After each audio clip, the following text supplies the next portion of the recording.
I wrote a book a number of years ago called Small Footprint, Big Handprint. And the idea is that we make a smaller footprint on the earth, but a bigger handprint on humanity. And the goal of this ranch is to do that. Look at this little girl. It's not just a matter of the small footprint and the sustainability. The idea here is to produce all organic food that have to feed our family. Meat, poultry, vegetables, fruit, grapes, wine. But it's also meant to be a model of how you could live more simply. You know, this is what we call a sustainable farmstead, and we try to maintain it in a way that two people can do it. Go ahead. My name's Troy Robinson. Been a pastor for about 40 years, but retired just the last couple of years. So now I'm full-time rancher and author. And environmentalist. Might be a little bit of a loaded term.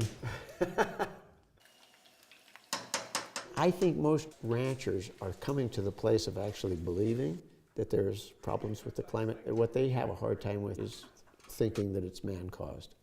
Because by saying that, that means we have responsibility and we have to change certain things.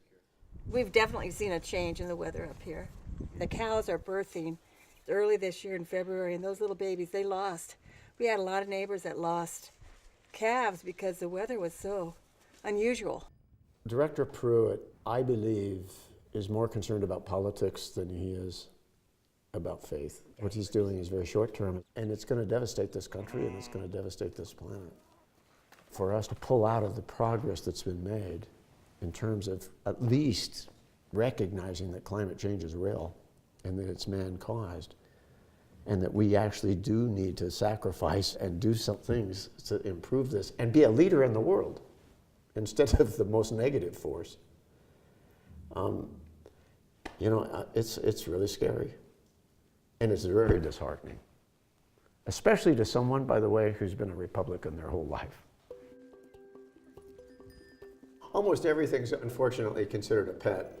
We have Jacob the lamb, who is kind of a mascot family pet that we raised because he was a bummer lamb. His mother rejected him. We pretty much make pets out of everything.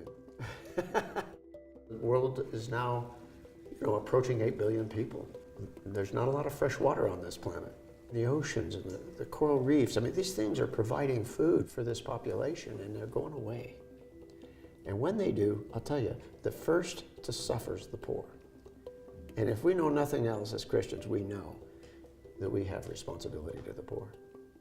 This is how Paul opens. You know, he's opening to the Romans here. He says, "For what can be known about God is plain to them because God has shown it to them." What Paul is saying is, he says, man is without excuse from knowing God because he's revealed himself through his creation. He's revealed himself through nature. I mean, the whole character of God, the attributes of God, as it says, are revealed through what we see and experience through his creation. And when this creation goes away, it gets harder and harder to find God.